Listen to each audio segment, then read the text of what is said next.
Hello, my name is James Cool. I'm the producing artistic director here at Tipping Point, and I decided that what I wanted to do is I wanted to start talking to artists about creativity and creation, and specifically to artists that create things outside of their typical medium or what they're known for. So for Tipping Point, it would be theater is what most of these artists are going to be known for, or some facet of it, but they all have talents outside of that.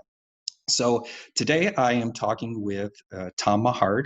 Tom Mahard is an actor that has appeared here at Tipping Point two shows, three shows, three shows. More than that. Yeah, because first one was the cocktail hour. Oh, right, yes, cocktail hour. Old Love and Cemetery Club. Cemetery Club and Southern Conference. Yeah. Your play. Oh, that's right. Yeah, the Kings of Unionville. Oh my gosh. Oh, the shame. Yeah. So you've been on our stage a number of times.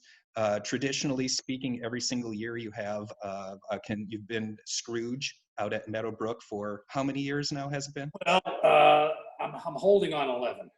I'm looking forward to 12 whenever that is. Excellent.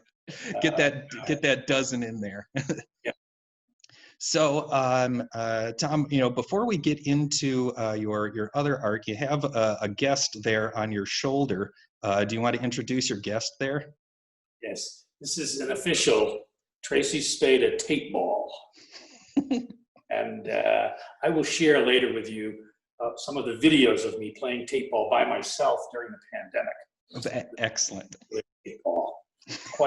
Quite inspiring, actually. Excellent. Good. I'll look forward to that. So, Tom, I discovered, I think it was right around Old Love, that you do a type of art form that is with wire.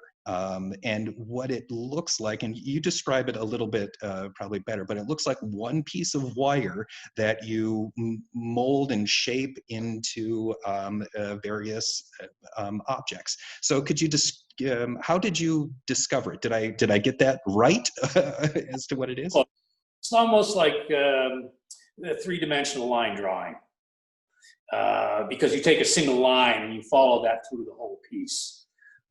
One of the things I did very early on in my work with wire was I discovered Picasso's line drawings. Yes. And I took my wire and I followed it with the wire, and the first one I did, I think, was a horse. I followed it with a wire and I got it all done and I set it down and it was perfectly balanced. And I thought, this Picasso, he knew something. Yeah, I have fun with it. I started out, in fact, you can't see my whole room here that I'm in, but it's a big room. And doing Christmas Carol one year, my wife had decorated the entire house and there was nothing left to decorate, except the chandelier I have in this room. So I said, don't touch the chandelier. And I bought this big spool of wire and I put these pieces of wire coming out of the chandelier, which I hung ornaments on. And it looked almost like fireworks. It was a really nice effect. But then I had this big spool of wire left over. And, idle hands of the devil's playground, as they said. So I started playing with the wire and coming up with the shapes and forms that, people would say, oh, that looks like such and such, which was encouraging. And then over the years, I've just refined it, where I have some standing pieces. Behind me, you can see some framed pieces that I do. I do my own framing. And I also make mobiles. Mobiles are difficult to photograph. Yeah, because they're moving. There is a shadow of one roaming around behind me here. But and for a little bit, when you were, I don't remember which show it was, but it might have been Old Love when I discovered that you had done it, that we hung one of your mobiles out in the lobby. Yeah, that was fairly early. I might have been Cemetery Club. I don't know. Okay. But I love making the mobiles. I've got quite a few of them in my house. Excellent. Big house. So I wanted to ask you because it typically, like when I draw, I'm not really good at drawing, but it seems like these wonderful arcs or curves that you end up doing. I can, if I take my pencil and I draw it and I'm like swoop, like, oh, that's really nice. But if I like try and make it, like, it goes slow, it doesn't turn out as well. But with your wire, do you ever find that, like, do you have specific tools that you use to bend to get the swoops, or do you like, does it get kinked and you're like, well, I'm not getting that out, and chuck it into the garbage? Yeah, there are a lot of pieces that get chucked into the garbage. Um, but also I've been doing it long enough that I have a fairly clear idea of where I'm going before I go. Sometimes the wire informs me, but one of the things I'm really awful at is drawing. I cannot draw to save my life. And I think part of that was growing up as the son of an artist. My father was a set designer. I think you knew that. Yes. Yeah. I recall that now. And, did a lot of great things. And so as a kid, I wanted something, a picture of something. I said, Dad, could you draw this for me? I wouldn't do anything. In fact, I did not start with this wire art until after my dad had passed away, which I'm sad by, but at some points I understand that I think there might have been a reluctance. If I had picked up some wire to play with, my dad would have said, oh, let me see that, and recreated the ceiling of the Sistine Chapel. And then I would have been, oh, well, I guess I'll try some other art. Right, yeah. So I think I'm channeling a little bit of my dad, perhaps, in the pieces that I make. Well, they're lovely. By chance, do you sell them? Are they? Do you have photos or a catalog that people could peruse these? Well, I do have some pieces on a Facebook page. It's Tom Mahard Sculptor is the name of the Facebook page.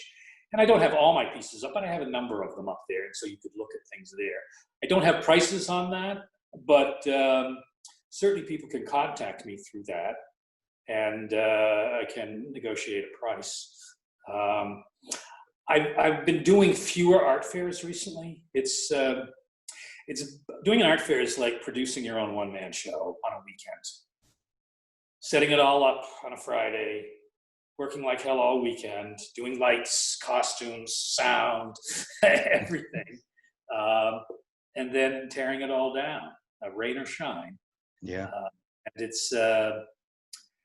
it was a lot of fun in the peak years when I did it, in the middle 90s to the early 2000s.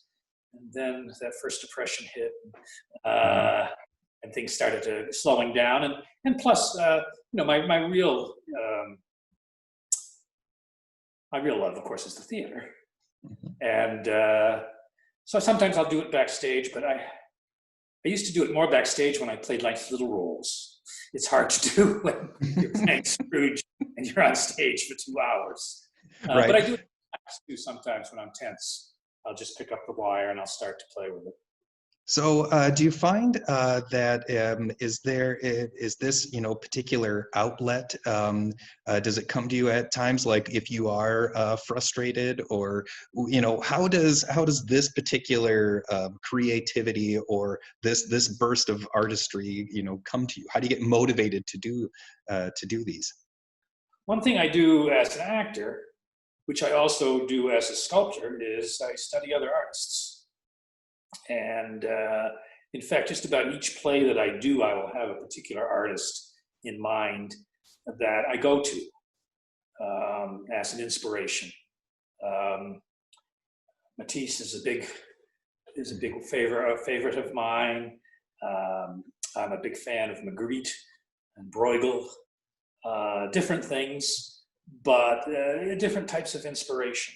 And of course, Calder, who was the grandfather of wire art and the inventor, really, of mobiles as an art form.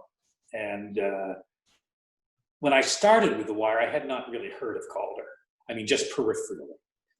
And then as I got into it, people kept mentioning it. So I started looking him up and going, oh my God. And the only videotape I've ever bought off an advertisement on television. It was a Calder videotape. And it's wonderful. It shows a lot of his different pieces, and it's a wonderful. I think it came from PBS, but it's a wonderful show. And sometimes I'll plug that in just for inspiration. Absolutely, absolutely. That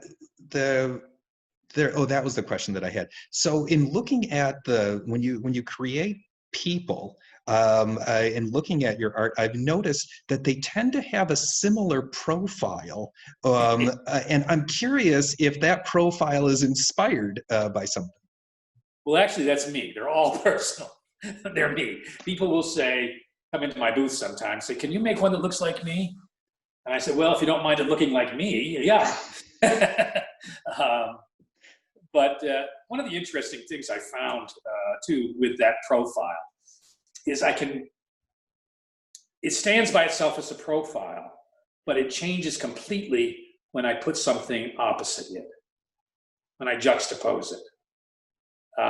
There's one piece I do, for instance, where I have a conductor with a baton, and then three faces with their mouths open, looking as though they're singing. And I call it a choir or something like that. And then I have the same three faces, all looking the same, except I replace the conductor with a naked woman, and it changes the narrative, which is a fun thing as an actor, because oftentimes we'll make an expression and it will come from inside and it will mean something for a specific scene. But if you change what's in that scene, it changes the narrative. So I think that sort of relates in a way to acting. Yeah. And to just sort of the nature of expressions. Yeah, as far as acting goes, it's like an action means something differently when you put it into different circumstances. Yes. Lovely. And so that's something I'm working on. I mean, besides working on art right now, I'm also working on learning how to teach acting classes online, which I'm sure you've been experimenting with. Yes. If you don't mind going off a little bit, one of the things I've been working on is this whole concept I have in teaching the moment before in acting, which I have students performing a physical action as part of that moment before. So I'm like, well, how am I doing this if we're in little Zoom boxes and not able to do that? But it's really just the need for the physical action, the idea of the physical action that I'm focusing on now. As a way to get scenes started. But again, it's a whole new ballgame and a whole new world we're entering. Although I don't think it's going to last forever. But in the meantime, we're being asked to become experts in different things in order to convey our art.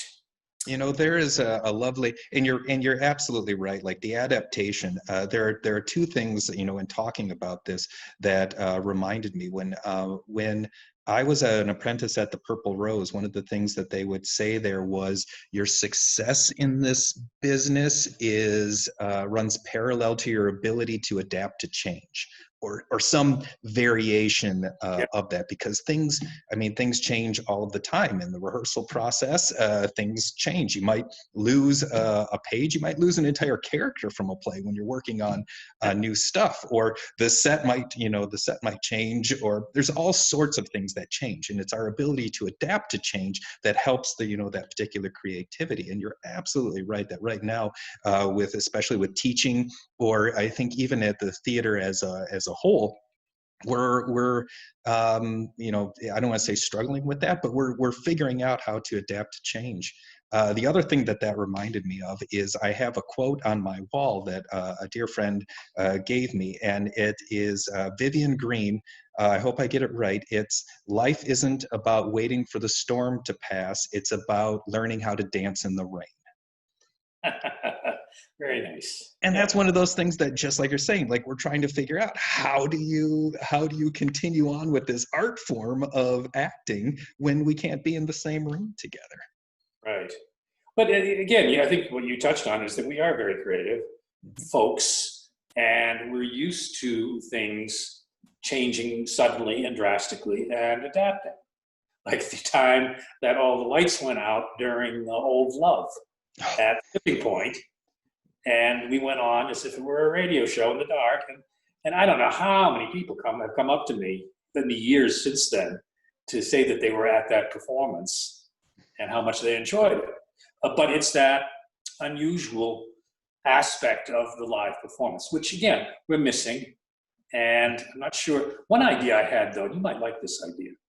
I think the smaller theaters, like Tipping Point, should be allowed to go put on performances at the Fox, using all those seats to space, and you could at least have something going on there. I mean, they can't put on a great big show with thousands of people, but you could put on a small show in a big space. Just an idea. Yeah, no, it's a lovely idea. I think, I mean, for me anyway, I think in the long run of this, I do think that it's the small theaters that are going to end up coming back before the large theaters, simply because of the economy of scale and what it is that the large theaters need to do just to keep the business going. I've been secretly working on a Zoom version of A Christmas Carol.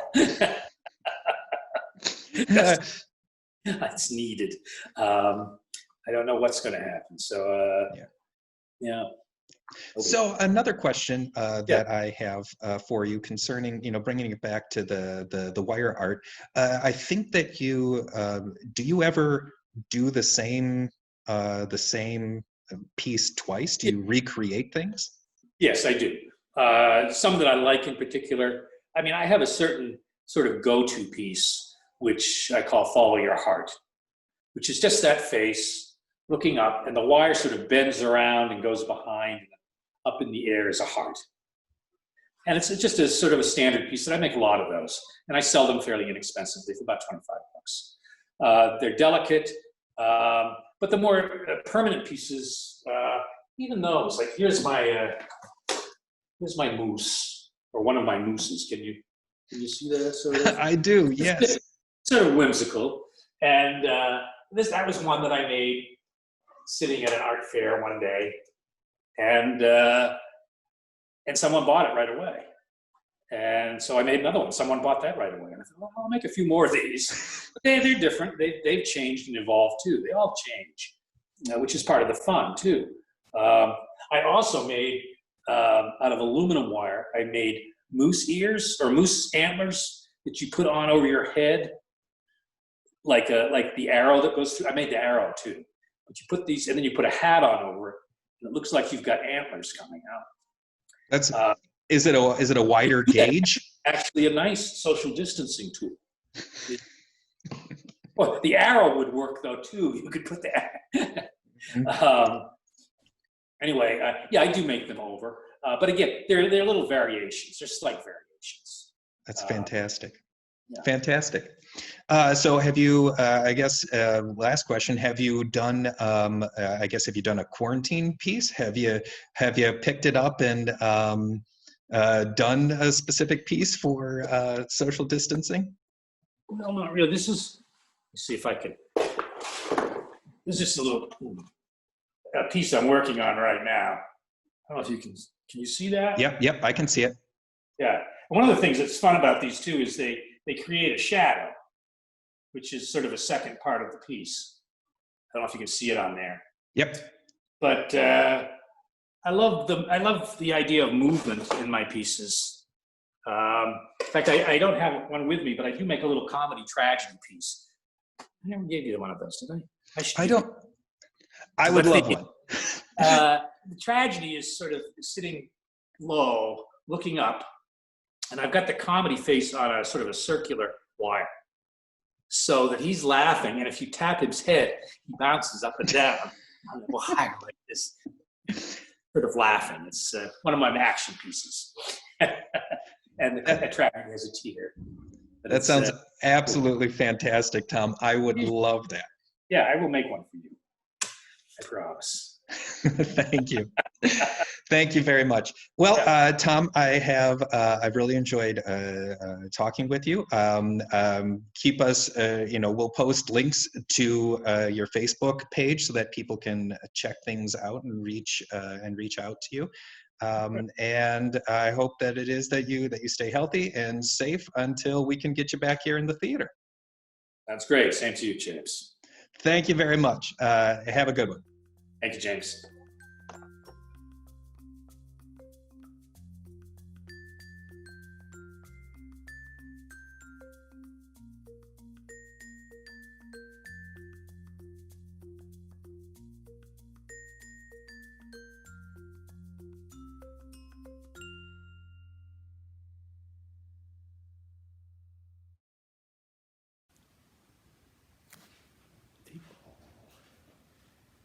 One, two, three, 4, 5, 6, 7, 8, 9, 10, 11, 12, 13, 14, 15, 16, 17, 18, 19, 20, 22, 23, 25, 26, 27, 28, 29, 31, 33, 34, 35, 35.